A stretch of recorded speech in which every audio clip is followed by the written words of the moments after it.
Hello and welcome to another episode of the Daily Delilah.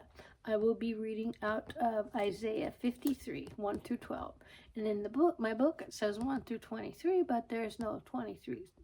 So, passages, there's only 12. Isaiah 53. Who has believed our report? And to whom has the arm of the Lord been revealed? For he shall grow before him as a tender plant, and as a root out of dry ground. He has no form or comeliness, and when we see him, there is no beauty that we should desire him. He is despised and rejected by men, a man of sorrows and acquainted with grief. And we hid, as it were, our faces from him. He was despised, and we did not esteem him. Surely he has borne our griefs and carried our sorrows. Yet we esteemed him stricken, smitten by God, and afflicted. But he was wounded for our transgressions. He was bruised for our iniquities. He was chastisement for our peace was upon him. And by his stripes we are healed. Wonder if it strips. As we like sheep have gone astray, we have turned everyone to his own way, and the Lord has laid on him the iniquity of us all. He was obsessed, and he was afflicted. He was oppressed, and he was afflicted. Yet he opened not his mouth. He was led as a lamb to the slaughter, and as a sheep before its shears is silent, so he opened not his mouth. He was taken from prison, from judgment. And who will declare his generation? For he was cut off from the land of the living. For the transgressions of my people he was stricken. And they made his grave with the wicked, but with the rich at his death, because he had done no violence, nor was any deceit in his mouth. Yet it pleased the Lord to bruise him. He would put him to grief. When you make his soul an offering for sin, he shall see his seed. He shall prolong his days, and the pleasure of the Lord shall prosper in his hand.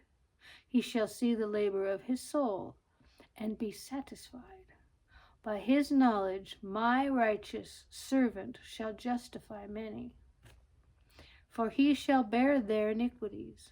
Therefore I will divide him a portion with the great, and I shall divide the spoils with the strong, because he poured out his soul unto death. And he was numbered with the transgressors, and he bore the sins of many and made intercessions for the transgressors. Page 118. Passion for God. During the crucifixion, with passion, I look upon Jesus Christ's face as he hangs on the cross, and I see blood trickling down his cheeks. Just close your eyes and kind of imagine seeing Jesus on the cross. I see his piercing eyes searching for me, and he is searching for you. His heart throbbing and swelling with the joy set before him to become the heart and soul of each and every one of his Father's children. A passion that echoes a strong desire to suffer for my desires that led me to sin. A sinful way of life is characterized by being a slave to the worldly things that you have a passion for, and love in such a way as to suffer over them. But God's love is so passionate that he came to extend his grace through suffering, to free me from this slavery. God scorning its shame and putting an end to the division between him and his children, put there by Satan's cultivated corruption, stealing peace, killing dreams, and destroying futures. Those who belong to Christ have crucified these fleshly passions. Jesus' agonizing prayer in the Garden of Gethsemane was because he could see visions of what was about to happen to him in the betrayal, arrest, trial, beatings, mocking, scourging, carrying the cross, and the final crucifixion on the cross, and then death. While he was praying, he sweat blood. This is a rare condition known as hemodihydrosis, which means that a person under pressure of great stress, the blood vessels constrict as the anxiety passes through the blood vessels and then dilates to the point of rupture. Sometimes a soldier will sweat blood before a battle. Gethsemane in Hebrew means crushed. God, oh my God, I suffer with Christ's passions, transformed by your grace to live for the rest of my life, no longer by human desires, but by your will, O God. 1 Peter 4:2, that he no longer should live the rest of his time in the flesh to the lust of men, but to the will of God.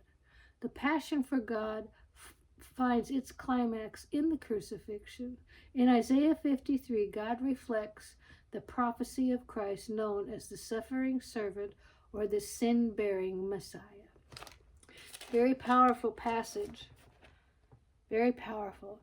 And this was written so many thousands of years ago. It's just incredible that we can understand it today, and we can even relate some of it to ourselves today. I know I can. I'm nothing. Why would he do that for nothing? For a person that has absolutely no value to me. But to God, we have value. And I hope you have a blessed day. And take care and may God bless. Bye. See you tomorrow.